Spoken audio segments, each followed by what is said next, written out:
Welcome to the Blindside CFM Podcast, episode number 2. My name is DK Kellum, and I'll be your host today.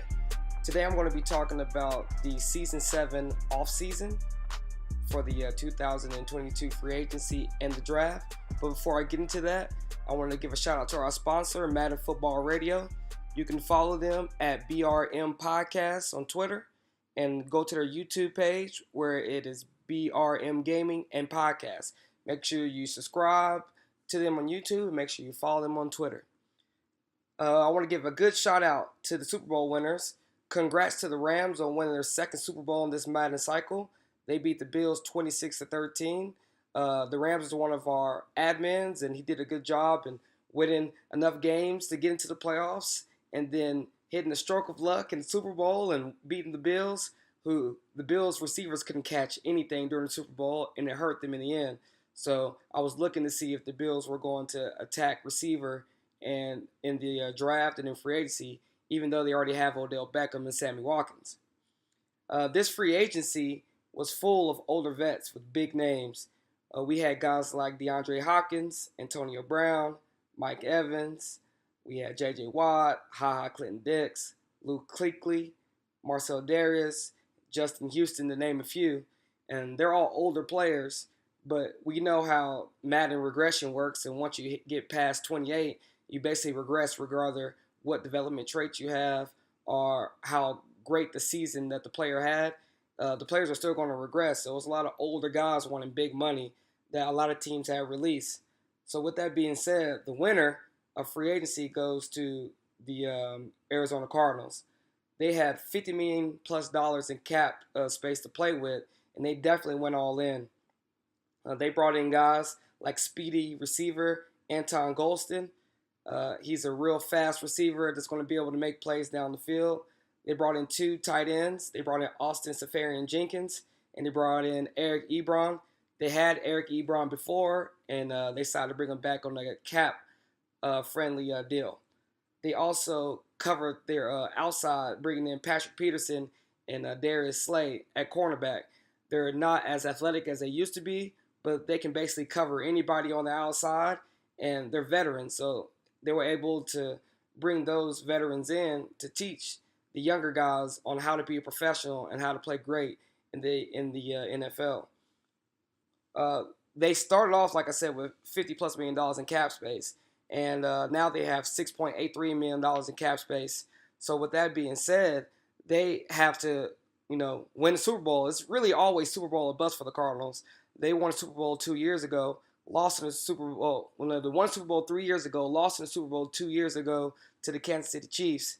So they went all in on these players, so hopefully it pays off for them. The losers in free agency were the Pittsburgh Steelers. They gave 33-year-old J.J. Watt a 2-year, $37.9 million contract. Don't get me wrong, J.J. Watt is still a beast, but he definitely has regressed a lot, especially with his athletic ability. He's very slow. He's still super strong, and they decided to move him to defensive tackle. But with needs at right outside linebacker, defensive end, and the receivers getting old, they could have used a little bit of that money that they gave J.J. Watt and gave it to other players to fill out more positions of need. They tried to do the best job they could in fulfilling positions of need in the draft, but I felt they had enough money with that $37 million that they gave to J.J. Watt that they could have gave to other players. That way they could have filled out their roster a little bit. Not saying J.J. Watt is a bad addition, but for as much as they paid him, I think they paid more for the name than the player. Going into the draft, we're going to have our draft winners and losers. We're going to start off with the winners. The Atlanta Falcons are definitely the winner of this draft. They had 5 picks in the top 50, and they just did great with their picks. With the first pick in the first round, they chose cornerback Gant Presley out of Texas. He is 6'4", and he's super athletic. He's quick, he can jump, and with the 6'4" height, he can guard any receiver with his good speed. So that was a great pick with the first pick in the draft. They came back with the 10th pick and got left outside linebacker Enoch Ambrose out of Penn State. He's a superstar development player. and he's fast and can cover in the linebacker position. He's a athletic cover 4-3 linebacker. He can't really he can't really rush the quarterback, but he can definitely cover any tight end, and he can recover slot guys coming across the middle. He's definitely an athletic specimen. They picked up left tackle Case Catapono out of Notre Dame. He was probably the fastest offensive lineman in the draft, and he's long at 6'6", so he can keep quick pass rushers off of the quarterback, and he's very strong. He had 92 strength, and he was definitely a good pickup. And they also picked up a right tackle in the second round at pick 18 in Jason Lawton out of Southern Utah. Has a lot of the same traits as the left tackle that they picked up with the 18th pick, but he's just a little bit slower. Has a lot of good strength. He's 6'6", also long and lengthy, and can keep the pass rushers off the quarterback. They also were able to get a quarterback, even though they have a great quarterback already. They picked up another guy in quarterback Brennan Pitt out of Florida State with the 10th pick in the second round. He has a very strong arm. He's a pretty above average thrower, but he's very, very good at throwing short passes. So big kudos to the Atlanta Falcons on winning this draft. They had a lot of other picks in the draft that I'm not going to go into. I just wanted to talk about the top guys that I thought should be talked about. But they did pick up a free safety. He's a 7'3" overall, and they picked up a lot of other guys. Going to the losers of the draft, I have to give that to the New England Patriots. They had 4 picks in the first 2 rounds. They made a trade with the Minnesota Vikings, trading their top cornerback in Cyrus Jones and a good speedy running back in Davenport. They had a horrible draft. With having 4 picks in the first 2 rounds, they weren't able to hit on any of them. Their first pick, they chose Casey Law. He was a 13th pick in the first round, and they were fooled by his combine results.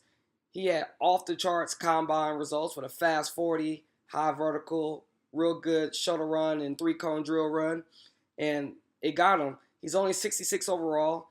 He's only has a normal development trait, but he can be worked on. He's going to get some playing time being the first pick.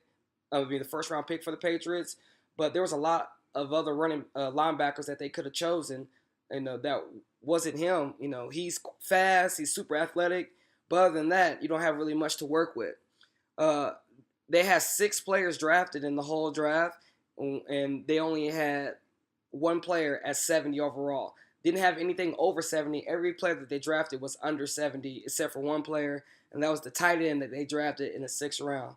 So the Patriots did lose out on a lot of good players in this draft, and then you got to feel bad for them after they traded away some top-end players. With that being said, that's all I have to talk about as far as the offseason is concerned.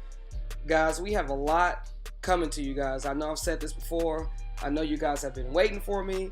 I've been really busy with school, and now that I have the summer off, I'm getting a lot of things together. I don't really want to go into detail about what I have, but me and the Commissioner Johnny have been talking a lot, and we're getting a lot of things together. So make sure you guys stay on top of your tweets. The tweeting has gone down. It was really exciting whenever we first got started with it, but it has calmed down a lot. So make sure you guys stay on top of your tweets. This is really big for the league to keep everybody immersed in what we're doing. And it helps me out a lot, seeing what you guys are doing so I can make podcasts behind it. So make sure you guys stay on top of your tweets. Make sure you subscribe and like and comment on the Blindside CFM. I will do my best to reach back to you guys as far as your comments are concerned. If you have any ideas of what you like, especially the guys around league. If you got any ideas of what you want to do with podcasts or anything like that, let me know. Let Johnny know, and we'll do the best that we can.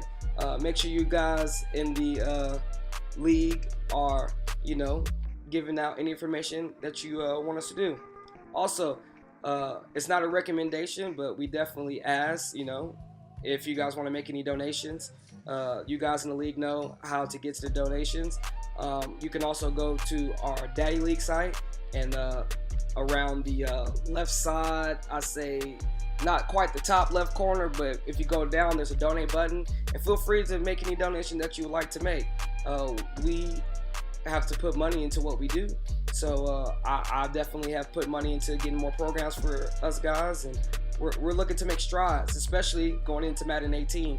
This is the best time for us to figure out everything that we can do. So once Madden 18 drops, we're going to be locked in and ready to go. Once again, my name is DK. Thank you for listening to episode 2 of the Blindside CFM Podcast. And until next time, I'll talk to you guys later.